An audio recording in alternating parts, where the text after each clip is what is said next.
कर रहे हैं mock test of chapter 4 chemical kinetics, जो कि आपके क्लास 12th का है। इसके पहले का 3 चैप्टर्स अपलोड हो चुके हैं मेरे चैनल्स पे। अगर आपने वो नहीं देखे हैं तो जाकर उसे ज़रूर देखिए, जो कि आपके एग्ज़ाम के लिए काफ़ी इम्पॉर्टेंट हैं, काफ़ी इम्पॉर्टेंट क्वेश्चंस अपलोड हुए हैं। सो प्लीज़ आप जाकर उसे पहले देखिए, उसके बाद ये वाला वीडियो आप स्टार्ट करिए। इस वीडियो में भी लगभग आपके 15 क्वेश्चंस ऐसे हैं जो कि लगभग रिपीटेड हैं, तो लगभग आपके एग्ज़ाम से मतलब काफ़ी ज़्यादा मिलते जुलते रहेंगे। यही क्वेश्चन से रिपीट होते हैं, अब क्वेश्चंस कहीं बाहर से नहीं आते हैं, आपको तो ये भी पता है। और ये मॉक टेस्ट मैं क्यों बनाता हूँ ये भी आपको पता है, ताकि आप ये वीडियो देखने के बाद आप खुद से जाकर आप ये देख सकें कि आप आखिर कितना पढ़ रहे हैं, आप कितना बना सकते हैं अपने से, आपको कितना क्वेश्चंस मालूम है। वरना वीडियो देखते वक्त तो आप ये बता ही दीजिएगा कि इसका ये होगा, इसका ये होगा। ठीक, मैं इस मॉक टेस्ट का लिंक नीचे डिस्क्रिप्शन में डाल दूँगा, आप प्लीज़ वहाँ से जाकर ये वीडियो देखने के बाद आप खुद से एक बार मॉक टेस्ट ज़रूर दीजिएगा। तो चलिए स्टार्ट करते हैं। आप इसमें अपना नाम भर लीजिएगा। हाँ, तो कहाँ थे हम लोग? चलिए फॉर्म को स्टार्ट करते हैं। यहाँ पे आप जो कुछ भी हो आप अपना नाम भर दीजिएगा, यहाँ पे आप अपना ईमेल भर दीजिएगा। 1 मिनट, कहाँ है, भरा जावे। यहाँ पे ईमेल भर दीजिएगा, यहाँ पे आपको फ़ोन नंबर भरने का मन करे तो भरिएगा, वरना इसे खाली छोड़ दीजिएगा। अब आते हैं क्वेश्चंस की तरफ। आपके इंपॉर्टेंट क्वेश्चन जो कि आपके एग्जाम से काफ़ी रिलेटेड होंगे। 1 नंबर क्वेश्चन कह रहा है in any reaction catalyst is, मतलब कि किसी भी रिएक्शन में आपका जो कैटलिस्ट होता है वो क्या काम करता है। आपका जो उत्प्रेरक होता है, उसे हिंदी में बोलते हैं उत्प्रेरक, वो क्या काम करता है। तो आप जब पढ़े होंगे तो इससे आपसे पता चला होगा कि वो किसी भी रिएक्शन के रेट को घटाने और बढ़ाने दोनों में काम करता है। तो जब आप ऑप्शन देखिएगा तो ये दोनों होता है, इसलिए इसका आंसर क्या हो जाएगा, बोथ हो जाएगा, ऑप्शन नंबर सी हो जाएगा। 2 नंबर क्वेश्चन कर रहा है if the rate of reaction is expressed by rate, ये आपका रिएक्शन हो गया। The order of reaction will be, मतलब कि इस रिएक्शन का ऑर्डर क्या होगा। तो आपने पढ़ा होगा जब आपका ये ए का पावर कितना है 2 है और बी का पावर कितना है 1 होगा, तो 2 और 1 मिलकर क्या होगा 3 होगा, इसलिए इसका सही आंसर क्या हो जाएगा 3 हो जाएगा। मतलब इसके पावर को क्या कर दिया जाता है, जोड़ दिया जाता है इसके आंसर पर। ये काफ़ी सिंपल है और ये आप लोग बना भी लीजिएगा, और ये लगभग क्वेश्चंस आते भी हैं। ऐसे 1-2 क्वेश्चन 3-4 क्वेश्चंस तो आ ही जाते हैं।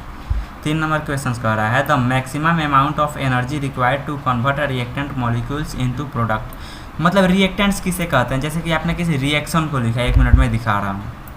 तो चलिए मान लीजिए ये आपका रिएक्शन हो गया, तो रिएक्टेंट किसे बोलते हैं। ये जो आपका पहला प्रोडक्ट होता है ना, इसे हम लोग रिएक्टेंट बोलते हैं। इसमें आपका जो होता है कुछ एनर्जीज लगते हैं इसको कन्वर्ट होने में, तब आपका जो क्या बनता है ये प्रोडक्ट बनता है। और इसे यहाँ पे जो लिखा होता है जो आपका उसमें एनर्जीज लगे होते हैं या फिर बाकी जो केमिकल्स यूज होते हैं वो यहाँ पे लिखे होते हैं। और जो ये आपको होता है ये अभिकारक, रिएक्टेंट को अभिकारक भी बोलते हैं हम लोग हिंदी में।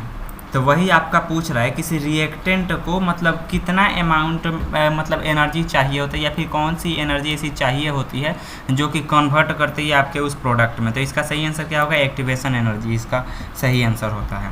4 नंबर आपका क्वेश्चन कह रहा है the rate constant of reaction depends upon, मतलब कि किसी भी रिएक्शन का रिएक्टेंट मतलब क्या बोलते हैं उसका रेट किस पर निर्भर करता है। तो इसका जो सही आंसर होगा वो क्या होगा, टेम्परेचर। आपको मालूम होना चाहिए किसी भी रिएक्शन का ज़्यादातर जो पार्ट्स होता है ना वो लगभग टेम्परेचर पे डिपेंड करता है। अगर टेम्परेचर इधर उधर हुआ तो आपका जो रिएक्शन होता है वो भी इधर उधर हो जाता है। 5 नंबर क्वेश्चन देखिए, 5 नंबर क्वेश्चन कह रहा है the unit of rate and rate constant are same for, मतलब कि इसमें कौन से ऑर्डर रिएक्शन के लिए ये दोनों सेम होता है। मतलब जो आपका यूनिट ऑफ रेट होगा और रेट ऑफ कांस्टेंट होगा ये दोनों सेम होगा किस रिएक्शन के लिए। तो इसका सही आंसर होता है 0 ऑर्डर रिएक्शन के लिए। 6 नंबर क्वेश्चन कह रहा है for a reaction if activation energy for forward and backward reaction are same then, मतलब कि क्या बोलते हैं किसी रिएक्शन के लिए आपका जो एक्टिवेशन एनर्जी होगा वो क्या फॉरवर्ड और बैकवर्ड दोनों रिएक्शन में सेम होगा किस में, तो ये होता है आपका डेल्टा H इक्वल टू 0, यही इसका सही आंसर होगा। 7 नंबर क्वेश्चन कर रहा है a first order reaction takes 40 minutes for 30% decomposition what will be T half, मतलब कि इसका हाफ क्या होगा, क्या बोल रहा है। मतलब कि एक रिएक्शन जो होता है वो आपका 40 मिनट लगता है 30% कंप्लीट होने में, तो लगभग टी हाफ होने में उसका कितना टाइम लगेगा। तो जब आपका 30% हो रहा है 40 मिनट में, तो आप टी हाफ मतलब क्या, लगभग 50%। तो इसका आप अगर डबल कर देते हैं तो 40 का डबल क्या होता है, 80 होता है। 80 कहीं है नहीं आपका, उससे मिलता जुलता ऑप्शन क्या है, 77.7 मिनट, ये इसका सही आंसर होगा। अब आते हैं नेक्स्ट क्वेश्चन की तरफ। रेडियो एक्टिव क्या है ये क्वेश्चन, हाँ चलिए, radio active disintegration is an example of, मतलब कि आपका जो रेडियो एक्टिव डिसइंटीग्रेशन है वो किसका एग्जाम्पल है, first order reaction, second order reaction, zero order reaction. तो इसका जो आपका सही आंसर होगा वो होता है फर्स्ट ऑर्डर रिएक्शन। आप एक बार zero order reaction, first order reaction और थर्ड ऑर्डर रिएक्शन ये भी देख लीजिएगा, और इसमें क्या कांस्टेंट रहता है वो भी आप देख लीजिएगा। ये भी लगभग आ सकता है बट वो उतना आता नहीं है।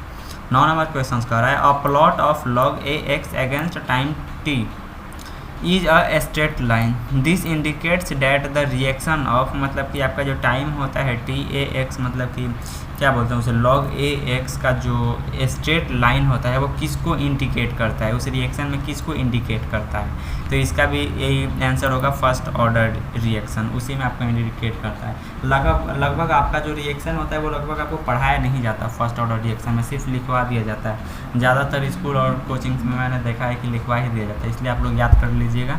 इसका सही आंसर होगा फर्स्ट ऑर्डर रिएक्शन। 10 नंबर आपका क्वेश्चन कह रहा है rate of which reaction increase with temperature, मतलब कि किसी भी रिएक्शन का रेट कब, मतलब टेम्परेचर इंक्रीज करने पर वो भी बढ़ता है। एक्सोथर्मिक रिएक्शन, इंडोथर्मिक रिएक्शन, जैसे कि मैंने आपको ऊपर बताया कि टेम्परेचर ही लगभग डिपेंड करता है आपके किसी भी रिएक्शन पे, तो उसके चलते आपको घटा भी सकता है बढ़ा भी सकता है, इसलिए इसका आंसर आपका होगा बोथ। 11 नंबर क्वेश्चन कह रहा है when a catalyst is used in a equilibrium process, मतलब कि जब आपका एक कैटलिस्ट यूज किया जाता है, क्या बोलते हैं उसको, इक्विलिब्रियम को हिंदी में, हाँ, संतुलन प्रक्रिया में यूज किया जाता है, कब यूज किया जाता है।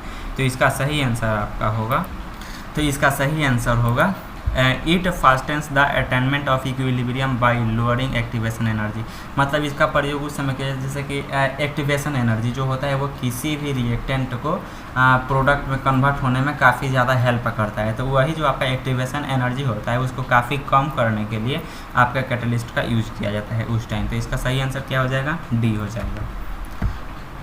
12 नंबर आपका क्वेश्चन कह रहा है the role of catalyst is to change, मतलब कि उत्प्रेरक की भूमिका बदलने की है, मतलब किस में ऐसा होता है, gives energy of reaction, enthalpy of reaction, activation energy of reaction, या फिर इक्विलिब्रियम कांस्टेंट। तो ये आपका चेंज हो जाता है एक्टिवेशन एनर्जी ऑफ रिएक्शन में, यह उस टाइप का काम नहीं करता, ये उसको लो करने लगता है और भी घटाने लगता है। ठीक, जैसा कि मैंने अभी 11 नंबर क्वेश्चन में बताया, इसलिए इसका सही आंसर क्या हो जाएगा, इसका सही आंसर सी हो जाएगा। अब आते हैं 13 नंबर क्वेश्चन पे, एक मिनट है,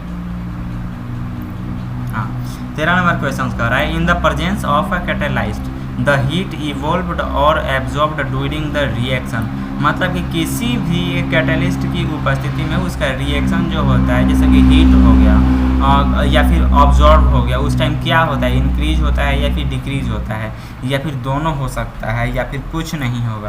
तो इसका सही आंसर होगा उस टाइम आपका कुछ नहीं होगा कैटलिस्ट की प्रेजेंस में, उस टाइम आपका कुछ नहीं होगा, आपका रिएक्शन में कोई भी बदलाव नहीं होता है। 14 नंबर आपका क्वेश्चन कह रहा है half life period of first order reaction is independent of, मतलब कि आपका जो फर्स्ट ऑर्डर रिएक्शन होता है, जो फर्स्ट ऑर्डर रिएक्शन होता है ना, उसका लगभग हाफ टाइम कॉन्सेंट्रेशन से लगभग दूर ही रहता है, जैसे कि आपका जो इनिशियल कॉन्सेंट्रेशन ऑफ रिएक्टेंट, इसका सही आंसर होगा। ये आप लोग याद कर लीजिएगा। मैंने अभी तक जितना इंपॉर्टेंट क्वेश्चन बताया ना, ये लगभग आप लोग देख के जाइएगा या फिर याद कर जाइएगा, इतना में आपको प्रॉब्लम होने वाला है नहीं, क्योंकि मैं एक चैप्टर से लगभग 15 से 20 इंपॉर्टेंट क्वेश्चन बता रहा हूँ। जैसा ही आप लोग इतना फिल कर देंगे, इसलिए आपको अपना का रिजल्ट भी जानना होगा, इसलिए आप इस फॉर्म को सबमिट करिएगा, और सबमिट करने के बाद आप अपना स्कोर देखिएगा कि आपका स्कोर कितना आया। यहाँ पे आपका स्कोर दिखा देगा, अगर जितना गलत हुआ होगा उसमें उतना कम हो जाएगा। जैसे कि 14/14, इसका मीन्स क्या, मैंने आपको सभी क्वेश्चन सही बताए हैं, या इस तरह याद कर लीजिए। अगर मैंने किसी क्वेश्चन को गलत बताया होता तो यहाँ पर रॉन्ग हो जाता है, ये लाल रंग का हो जाता, पूरा रेड मतलब क्या, डेंजर। तो यहाँ पे इसका सही आंसर क्या होता है, लिखा हुआ होता है। इसलिए आप नीचे दिए गए लिंक पर जाकर मॉक टेस्ट भी दे दीजिए। ये वीडियो देखने के बाद अगर आप यहाँ तक हैं, इसका मतलब यही कि आपने पूरा वीडियो देख लिया है। तो मिलते हैं नेक्स्ट वीडियो में चैप्टर 5 के साथ, सरफेस केमिस्ट्री के साथ। तब तक के लिए बाय, थैंक यू।